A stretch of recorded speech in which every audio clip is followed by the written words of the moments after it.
Hello. Welcome to Market Discussion of the Day. Today, December 10, 2024, Tuesday ആണ്. So market ഡിസ്കഷനിൽ പോകുന്നതിന് മുന്നേ ആയിട്ട് നമ്മളുടെ എന്താ പറയുക പുതിയ batch forex trading forex trading course വീണ്ടും സ്റ്റാർട്ട് ചെയ്തിട്ടുണ്ട്. ഇന്നലെയാണ് സ്റ്റാർട്ട് ചെയ്തത്. അപ്പോൾ ഇനിയും ആൾക്കാർക്ക് ഫോറക്സ് ട്രേഡിംഗ് പഠിക്കണം, ഫ്രീ ആയിട്ട് പഠിക്കണം എന്നുള്ള ആൾക്കാർക്ക് എൻ്റെ ഡിസ്ക്രിപ്ഷനിൽ എൻ്റെ നമ്പർ ഉണ്ടാവും.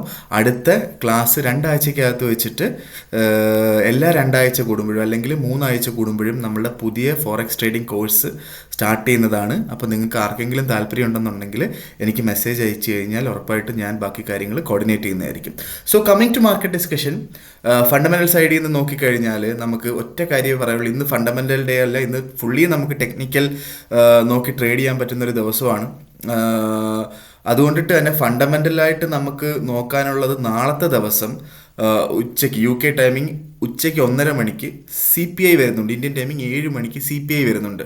മാർക്കറ്റിൽ നിന്ന് കംപ്ലീറ്റ് ആയിട്ട് മാറി നിൽക്കുക എന്നുള്ളതാണ് എനിക്ക് നിങ്ങളുടെ അടുത്ത് പറയാനുള്ളത്. കാരണം അറ്റ്ലീസ്റ്റ് മാർക്കറ്റിൽ നിന്ന് ഒരു 2 മണിക്കൂർ മുന്നേ, അല്ലെ UK ടൈമിംഗ് പറഞ്ഞു കഴിഞ്ഞാൽ 11:30 മണിക്ക്, ഇന്ത്യൻ ടൈമിംഗ് പറഞ്ഞു കഴിഞ്ഞാൽ 5:30 മണിക്കെങ്കിലും മാർക്കറ്റിൽ നിന്ന് മാറി നിൽക്കുക എന്നുള്ളതാണ് എനിക്ക് നിങ്ങളുടെ അടുത്ത് പറയാനായിട്ടുള്ള ഏറ്റവും ഇമ്പോർട്ടൻ്റ് ആയിട്ടുള്ള കാര്യം. ഓക്കെ, സോ നേരെ ടെക്നിക്കൽ സൈഡിലോട്ട് കാരണം CPIയുടെ ഇമ്പോർട്ടൻസ്, ഈ ആഴ്ചത്തെ CPIയുടെ ഇമ്പോർട്ടൻസ് എന്താ വെച്ചാൽ ഈ ആഴ്ച വേറെ ന്യൂസുകളൊന്നുമില്ല. ഈ ഒരൊറ്റ ന്യൂസാണ് ഇച്ചിരിയെങ്കിലും ഇമ്പോർട്ടൻ്റ് ആയിട്ടുള്ള ഒരു ന്യൂസ് എന്ന് പറഞ്ഞു കഴിഞ്ഞാൽ അത്യാവശ്യം നല്ല ഇമ്പോർട്ടൻ്റ് ആയിട്ടുള്ള ന്യൂസാണ്. അതുകൊണ്ടിട്ട് അതിനുള്ള എന്താ പറയുക, മാർക്കറ്റ് എങ്ങോട്ടെങ്കിലുമൊക്കെ പോകാനായിട്ടുള്ള പോസിബിലിറ്റി കൂടുതലാണ്. അതുകൊണ്ടിട്ട് ആ ഒരു സമയത്ത് നമുക്ക് മാർക്കറ്റിൽ നിന്ന് മാറി നിൽക്കുക എന്നുള്ളതാണ്. ഓക്കെ, സോ നമുക്ക് ടെക്നിക്കൽ സൈഡിലോട്ട് പോകുമ്പോൾ നമുക്ക് ഫസ്റ്റ് ഓഫ് ഓൾ JPYയിലോട്ട് വരുമ്പോൾ JPY അത്യാവശ്യം നല്ലൊരു അപ് ട്രെൻഡ് കാണിച്ചിട്ടുണ്ടായിരുന്നു. ഇന്നലെ മുതൽ ഏകദേശം ഇന്നലെ സ്റ്റാർട്ട് ചെയ്തതേ ഓൾമോസ്റ്റ് ഒരു 150ൻ്റെ മുകളിലായിട്ട് സ്റ്റാർട്ട് ചെയ്ത് പയ്യെ മുകളിലോട്ട് പോയി ഇപ്പോൾ 151.712 ആ റേഞ്ചിൽ നിൽക്കുകയാണ്. ഓക്കെ, സോ ഇപ്പം നമ്മളുടെ യൂറോപ്പ് സ്റ്റാർട്ട് ചെയ്ത സമയത്തും മാർക്കറ്റ് ഓൾമോസ്റ്റ് യൂറോപ്പ് ഓപ്പൺ ആയ സമയത്തും മാർക്കറ്റ് 150.933 ആയിരുന്നു.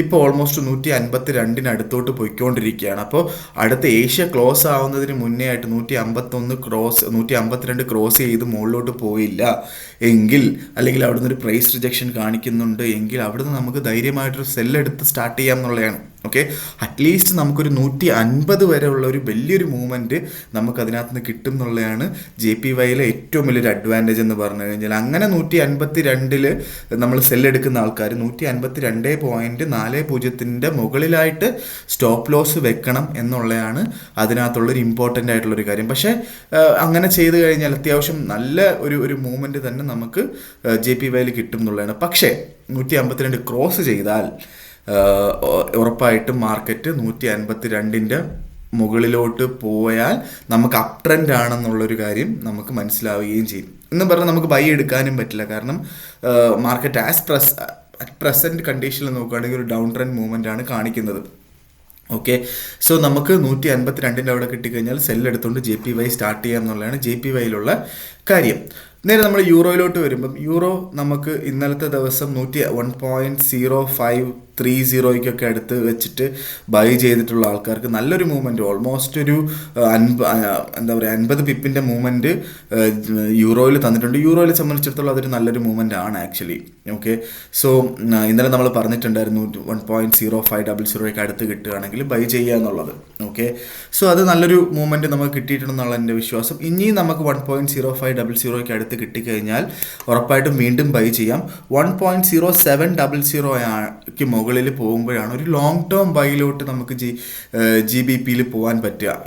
ഇല്ലാത്ത കേസിൽ അല്ലെങ്കിൽ 1.05 നമ്മൾ എടുക്കുകയാണെങ്കിൽ ഒരു 50 പിപ്സ് 60 പിപ്സിൽ നമ്മൾ പ്രോഫിറ്റ് എടുത്ത് മാറുക എന്നുള്ളതാണ് അതിനകത്തുള്ള ഏറ്റവും ഇമ്പോർട്ടൻ്റ് ആയിട്ടുള്ള കാര്യം. ഓക്കെ, ഉറപ്പായിട്ടും സ്റ്റോപ്പ് ലോസ് വെക്കണം. 1.0460 താഴെയായിട്ട് നമുക്ക് സ്റ്റോപ്പ് ലോസ് വെക്കേണ്ടി വരും എന്നുള്ളതാണ് യൂറോയിലുള്ളൊരു ഇമ്പോർട്ടൻ്റ് ആയിട്ടുള്ള കാര്യം.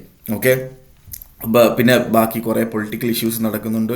ജർമ്മനിയിൽ ഉണ്ടായിട്ടുള്ള പൊളിറ്റിക്കൽ ഇഷ്യൂ, ഫ്രാൻസിലുണ്ടായിട്ടുള്ള പൊളിറ്റിക്കൽ ഇഷ്യൂ, അതേപോലെ ഇപ്പോൾ സിറിയൻ കോൺഫ്ലിക്റ്റ്, അങ്ങനെ ഒരുപാട് പൊളിറ്റിക്കലായിട്ടുള്ള ഇഷ്യൂ യൂറോപ്പിൽ നടക്കുന്നത് ഉറപ്പായിട്ടും യൂറോയിനെ നല്ല രീതിയിൽ അഫക്റ്റ് ചെയ്യും എന്നുള്ളൊരു കാര്യം നിങ്ങൾ മനസ്സിൽ വെക്കുക. എന്നും പറഞ്ഞ് യൂറോ ഇത് മാറി നിൽക്കണം എന്ന് പറയുന്നില്ല, പക്ഷേ എന്നാലും ഇത് മനസ്സിൽ വെക്കുക. അതുകൊണ്ടാണ് ഉറപ്പായിട്ടും സ്റ്റോപ്പ് ലോസ് ഇട്ട് തന്നെ നമ്മൾ എന്താ പറയുക യൂറോയിൽ ചെയ്യണം എന്ന് പറയുന്നത്. ഓക്കെ, സോ നേരെ നമ്മൾ നമ്മുടെ GBP വരുമ്പോൾ GBP ഇപ്പോൾ ട്രേഡ് ചെയ്യുന്നത് 1.274 ആ ഒരു റേഞ്ചിലാണ് GBP ഇപ്പോൾ ട്രേഡ് ചെയ്യുന്നത്. ഓക്കെ, സോ ഇന്നലെ നമ്മൾ പറഞ്ഞിട്ടുണ്ടായിരുന്നു 1.2700 അടുത്ത് വെച്ച് ബൈ ചെയ്യാൻ പറഞ്ഞിട്ടുണ്ടായിരുന്നു. അങ്ങനെ ബൈ ചെയ്തിട്ടുള്ള ആൾക്കാർക്കൊക്കെ ഓൾമോസ്റ്റ് ഒരു 80 പിപ്പിന് മുകളിലായിട്ടുള്ളൊരു മൂവ്മെൻറ്റ് നമുക്ക് കിട്ടിയിട്ടുണ്ട്.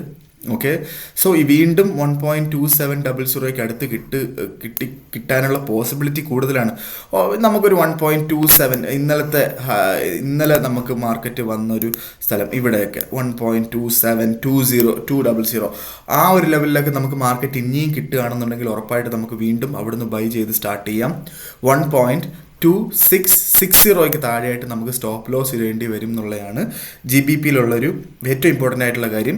GBPയിൽ നമുക്കൊരു ലോങ് ടേം ബൈ നോക്കുകയാണെന്നുണ്ടെങ്കിൽ 1.2800 മുകളിലായിട്ട് നമുക്ക് നല്ലൊരു ബൈ ഉണ്ട്. ഒരുപാട് ബയേഴ്സ് അവിടെ പ്രസൻ്റ് ആയിട്ടുണ്ട്. 2 മാർക്കറ്റ് ഓപ്പണിങ്സിനോ ക്ലോസിങ്ങിനോ നമുക്ക് 1.2800 മുകളിൽ കിട്ടുകയാണെങ്കിൽ അവിടുന്ന് നല്ലൊരു ബൈ എൻട്രി നമുക്കവിടെ പോസിബിൾ ആണെന്നുള്ളതാണ് ഏറ്റവും ഇമ്പോർട്ടൻ്റ് ആയിട്ടുള്ള കാര്യം. Okay, so coming to gold നമ്മൾ ഇന്നലെ പറഞ്ഞിട്ടുണ്ടായിരുന്നു എന്ത്, ഗോൾഡ് 2660 മുകളിലായിട്ട് മാർക്കറ്റ് ഓപ്പൺ ആയി കഴിഞ്ഞാൽ 2630 അടുത്തായിട്ട് മാർക്കറ്റ് ഓപ്പൺ ആയി കഴിഞ്ഞാൽ ബൈ ചെയ്യണമെന്ന് പറഞ്ഞിട്ടുണ്ടായിരുന്നു. അത് ഒരുപാട് ആൾക്കാർക്ക് ആ ഒരു നല്ലൊരു ബൈ കിട്ടിയിട്ടുണ്ടെന്നുള്ളതാണ് എൻ്റെ വിശ്വാസം. അത് ഓൾമോസ്റ്റ് ഒരു 300 പിപ്സിന് മുകളിലായിട്ട് ഓൾമോസ്റ്റ് 60 നമുക്ക് ടേക്ക് പ്രോഫിറ്റ് അല്ലെങ്കിൽ 55 ടേക്ക് പ്രോഫിറ്റ് വെക്കാം എന്നുള്ളതാണ് പറഞ്ഞിട്ടുണ്ടായിരുന്നത്. ആ ഒരു ടേക്ക് പ്രോഫിറ്റ് ഓൾമോസ്റ്റ് എല്ലാവരും എടുത്തിട്ടുണ്ടെന്നാണ് എൻ്റെ വിശ്വാസം. അതിനുശേഷം മാർക്കറ്റ് 2660 മുകളിലായിട്ട് പോയിട്ടുണ്ടായിരുന്നു. പക്ഷെ ആ ഒരു ട്രേഡ് ഞാൻ ഒരിക്കലും റെക്കമെൻഡ് ചെയ്തിട്ടില്ല, കാരണം ഒരൊറ്റ മാർക്കറ്റ് ഓപ്പണിങ്സിലാണ് പോയിട്ടുള്ളത്. പക്ഷെ ഇന്നും മാർക്കറ്റ് ഓപ്പൺ ആയത് 2660 മുകളിലായത് കൊണ്ടിട്ട് തന്നെ ഏഷ്യൻ ടൈമിൽ 2660 മുകളിലായിട്ട് 64-65 റേഞ്ചിലൊക്കെ ആയിരുന്നു മാർക്കറ്റ്. അവിടുന്ന് ബൈ ചെയ്തിട്ടുള്ള ആൾക്കാർക്ക് ഓൾമോസ്റ്റ് ഒരു 10 പിപ്പ് 100 പിപ്പോളം അല്ലെങ്കിൽ 80 പിപ്പോളം മൂവ്മെൻറ്റ് കിട്ടിയിട്ടുണ്ട്. അതും എന്താ പറയുക, ഒരു നല്ലൊരു ഓപ്പർച്യൂണിറ്റി ആണോ എന്ന് വെച്ചാൽ ഞാൻ എടുത്തിട്ടില്ല ആ ഒരു ട്രേഡൊന്നും. ഓക്കെ, സോ പക്ഷേ ഇപ്പോൾ നമുക്ക് നല്ലൊരു ഓപ്പർച്യൂണിറ്റി വരാനുള്ള പോസിബിലിറ്റി ഉണ്ട്. ഈവൻ നമ്മളുടെ ഇപ്പോൾ യൂറോപ്പ് ഓപ്പൺ ആയതും ഓൾമോസ്റ്റ് 2670 അടുത്തായിട്ടാണ്. പക്ഷേ കഴിഞ്ഞ 2 ക്യാൻഡിൽസും താഴോട്ട് പോയിക്കൊണ്ടിരിക്കുകയാണ്. ഇപ്പോൾ ഓൾമോസ്റ്റ് മാർക്കറ്റ് 2662 മാർക്കറ്റ് ഇപ്പം നിൽക്കുന്നത്. അപ്പം നമുക്ക് അടുത്തൊരു 9 മണിക്കുള്ള ക്യാൻഡിൽ, UK ടൈമിംഗ് 9 മണിക്കുള്ള ക്യാൻഡിൽ, ഇന്ത്യൻ ടൈമിംഗ് 2:30 മണിക്കുള്ള ക്യാൻഡിൽ 2660 അടുത്ത് നമുക്ക് കിട്ടിയിട്ടുണ്ട് എങ്കിൽ 2662-63 ലെവലിലൊക്കെ കിട്ടുകയാണെങ്കിൽ ഉറപ്പായിട്ട് നമുക്ക് അവിടുന്ന് ബൈ ചെയ്തുകൊണ്ട് സ്റ്റാർട്ട് ചെയ്യാം. അങ്ങനെ ബൈ ചെയ്യുകയാണെങ്കിൽ 2652 താഴെയായിട്ട് നമുക്ക് സ്റ്റോപ്പ് ലോസ് വെക്കണം എന്നുള്ളതാണ് അതിനകത്തുള്ളൊരു ഇമ്പോർട്ടൻ്റ് ആയിട്ടുള്ള കാര്യം. അതുമാത്രമല്ല 2675 അല്ലെങ്കിൽ 2680 മാക്സിമം നമുക്ക് അവിടുന്ന് ടേക്ക് പ്രോഫിറ്റ് എടുത്ത് മാറണം എന്നുള്ളതാണ് ഏറ്റവും ഇമ്പോർട്ടൻ്റ് ആയിട്ടുള്ള കാര്യം. അങ്ങനെ 2660 ക്രോസ് ചെയ്ത് താഴോട്ടാണ് പോയിട്ടുള്ളത് എങ്കിൽ മാർക്കറ്റിന് വെയിറ്റ് ചെയ്യാം. ഓക്കെ, അടുത്ത മാർക്കറ്റ് അല്ലെങ്കിൽ ഇന്ത്യൻ ടൈമിംഗ് 2:30 മണിക്ക്, UK ടൈമിംഗ് 9 മണിക്കുള്ള ആ ഒരു ക്യാൻഡിൽ 2660 താഴെയായിട്ട് 1 അവർ ക്യാൻഡിലാണ് കേട്ടോ, 60 താഴെയായിട്ടാണ് സ്റ്റാർട്ട് ചെയ്യുന്നുണ്ടെങ്കിൽ നമ്മൾ ജസ്റ്റ് ഒന്ന് മാർക്കറ്റിനെ വെയിറ്റ് ചെയ്യുക. അടുത്ത മാർക്കറ്റ് ഓപ്പണിങ്സ് വരെ ഒന്ന് വെയിറ്റ് ചെയ്യുക. ചിലപ്പോൾ നമുക്ക് നല്ലൊരു ബെറ്റർ ബൈ പോയിന്റ് കിട്ടാൻ പോസിബിലിറ്റി ഉള്ളൊരു കാര്യമാണ്. കാരണം അങ്ങനെയാണെങ്കിൽ US ഓപ്പൺ ആവുന്ന സമയത്ത് നമുക്ക് 2645 കിട്ടിക്കഴിഞ്ഞാൽ അവിടെ നിന്നും നല്ലൊരു ബൈ എൻട്രി നമുക്ക് ചെയ്ത് തുടങ്ങാം എന്നുള്ളതാണ് അതിനകത്തുള്ളൊരു ഇമ്പോർട്ടൻ്റ് ആയിട്ടുള്ള കാര്യം. നേരെ മറിച്ച് 2680-85 ആ ഒരു ലെവലിൽ കിട്ടിക്കഴിഞ്ഞാൽ അത് 80 മുകളിലോട്ട് ഒരു മാർക്കറ്റ് ഓപ്പണിങ്സിനോ ക്ലോസിങ്ങിനോ പോയിട്ടില്ല. അങ്ങനെയാണെങ്കിൽ അവിടെ നമുക്ക് സെല്ല് ചെയ്തുകൊണ്ടുള്ളൊരു പോസിബിലിറ്റിയും മാർക്കറ്റിൽ ഗോൾഡിലുണ്ട് എന്നുള്ളതാണ് ഏറ്റവും ഇമ്പോർട്ടൻ്റ് ആയിട്ടുള്ള കാര്യം നിങ്ങൾ മനസ്സിൽ വെക്കേണ്ടത്. ഓക്കെ, സോ ഇതാണ് ഇന്നത്തെ ദിവസം എനിക്ക് നിങ്ങളുടെ അടുത്ത് പറയാനായിട്ടുള്ള കാര്യം എന്ന് പറഞ്ഞു കഴിഞ്ഞാൽ. ഓക്കെ, സോ ഉറപ്പായിട്ടും ഏറ്റവും ഇമ്പോർട്ടൻ്റ് ആയിട്ടുള്ള കാര്യം എന്താ വെച്ചാൽ നാളെ എന്ത് ട്രേഡ് എടുത്തു കഴിഞ്ഞാലും ഏതൊരു പേരിനകത്താണെങ്കിലും നാളെ CPI വരുന്നതിന് മുന്നേ ആയിട്ട്, നിങ്ങൾ ഏത് രാജ്യത്താണെങ്കിലും CPI വരുന്നതിന് മുന്നേ ആയിട്ട് 2 മണിക്കൂർ മുന്നേ എങ്കിലും മാർക്കറ്റിൽ നിന്ന് കംപ്ലീറ്റ് ആയിട്ട് മാറി നിൽക്കുക എന്നുള്ളൊരൊറ്റ കാര്യം പറഞ്ഞുകൊണ്ട് ഞാൻ മാർക്കറ്റ് ഡിസ്കഷൻ അവസാനിപ്പിക്കുകയാണ്. മാർക്കറ്റ് ഡിസ്കഷനായിട്ട് നാളെ കാണുന്നത് വരെ ഗുഡ് ബൈ.